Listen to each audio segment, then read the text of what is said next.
Ils sont où? Dans l'église. L'homosexualité bénie où? Dans l'église. Des divisions aujourd'hui. Si vous servez le même Christ, mais alors?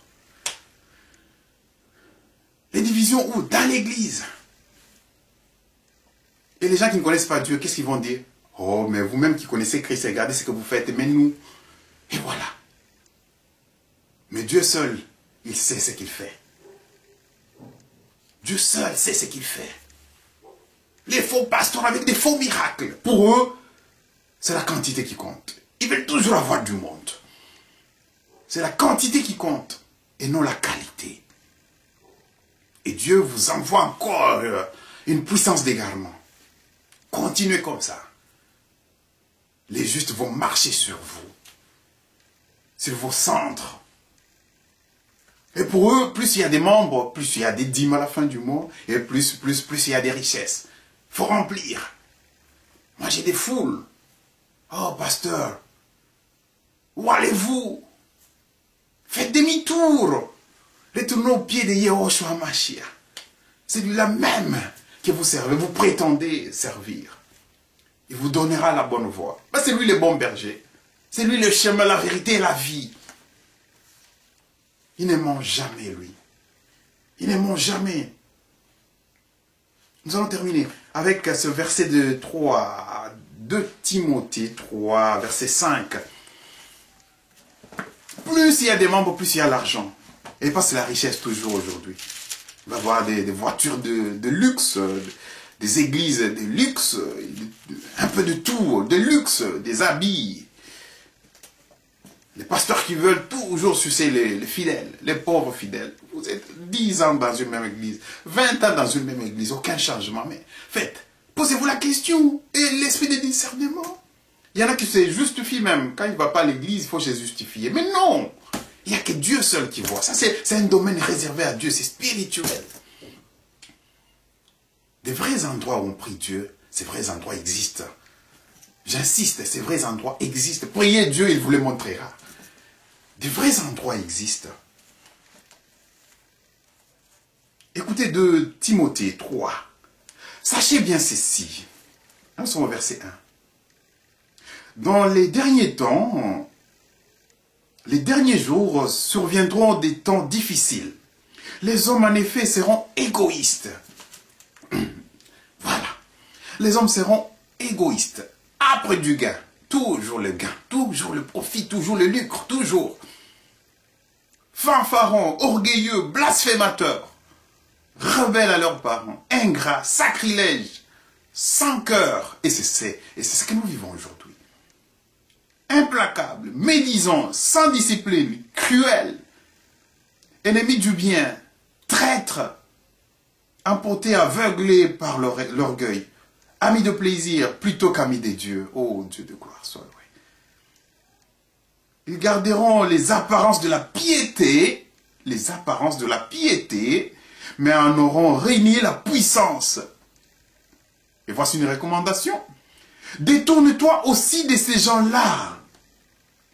Car ils sont de leurs, ceux qui s'introduisent dans les maisons et prennent dans leurs filets des femmelettes chargées de péchés, entraînés par toutes sortes de désirs, toujours en train d'apprendre, mais sans jamais être capables de parvenir à la connaissance de la vérité.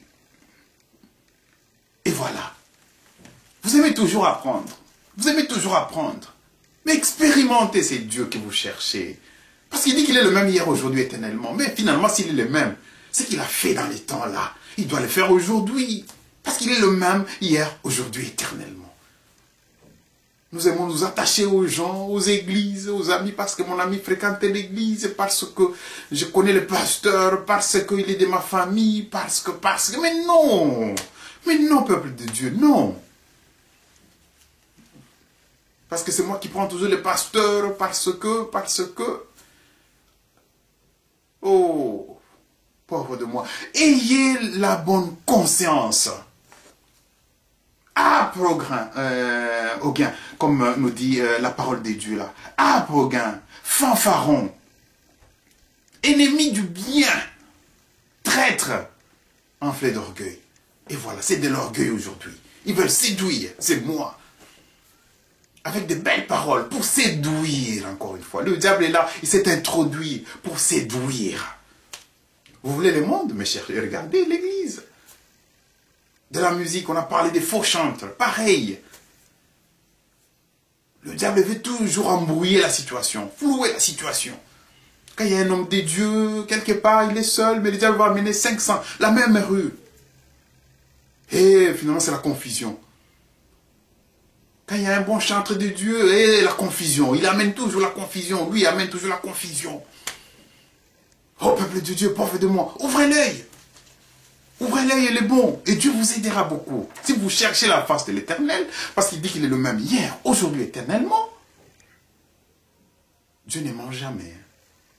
Il est impossible à Dieu de mentir. Impossible à Dieu de mentir. Nous sommes à la fin. Tout est diabolique aujourd'hui. Tout est diabolique. C'est la distraction, c'est la séduction. C'est le mot séduire aujourd'hui. La science est tentée de séduire avec ses progrès technologiques. C'est toujours la séduction aujourd'hui. L'évolution. Et voilà encore. Oh, il y a eu évolution. Il y a une matière qui s'est transformée. Oh, race de vipères. Il n'y a jamais eu évolution. Il n'y a jamais eu évolution. On enseigne dans toutes les églises, plutôt toutes les écoles presque aujourd'hui. Il y a eu évolution, la science, nanani, nanana. Race de vipères. Menteur. Il n'y a jamais eu évolution. Et voici l'embellie. Il n'y a jamais eu évolution, peuple de Dieu. Mais il y a eu création. Et s'il y a eu création, c'est parce qu'il y a un créateur. Créateur de toutes choses. Tout a été créé par lui et pour lui. Yehoshua Mashiach. Il soit loué, Seigneur. Tout a été créé par lui et pour lui. Il n'y a jamais eu évolution. Menteur. Il n'y a jamais eu évolution. Voilà pourquoi vous vous perdez. C'est lui le créateur de toutes choses. Le Seigneur Jésus-Christ est ressuscité. Il vit éternellement. Et il va vous confondre avec vos mensonges. Il y a eu création. Et s'il y a eu création, parce qu'il y a une main créatrice. La main du Créateur lui-même. Alléluia. Et ce Créateur a écrit une lettre à son épouse. Vous savez, les hommes, quand ils prennent les femmes, en fait, un homme, quand il cherche une femme, il le fait en secret. Il ne le fait pas au vu, au su de tout le monde. Jésus-Christ a fait pareil. Il a écrit une lettre d'amour à son épouse. Je viens te chercher. Et il y a eu un porteur. Le facteur est là. Il a pris la lettre. Il a mené à l'épouse du Seigneur Jésus-Christ. Nous allons développer ça. Que Dieu vous bénisse.